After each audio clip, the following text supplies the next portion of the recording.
Екі дос. Қасқыр мен түлкі дос екен. Екеуі жортып келе жатып, қызыл етке тап болыпты.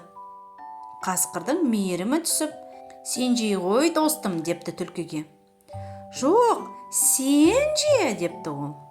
Мен бүгін өзіме аштық жариялағанмын. Сонда сілекейі шұбырып тұрған қасқыр етке тап беріпті. Осы кезде дәу қақпан сырт етіп қауып түсіпті. Ал түлкі ұшып кеткен етті қағып алыпты да қалғыта салыпты.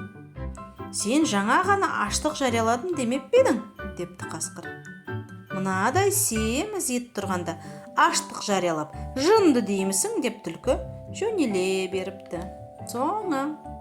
Балаларға арналған қазақша контентті қолдай кетіңіз. Ол үшін арнамызға тіркеліп, жүрекшені басып, пікір қалдырыңыз. Өзіңіздің достарыңызбен бөлісіңіз.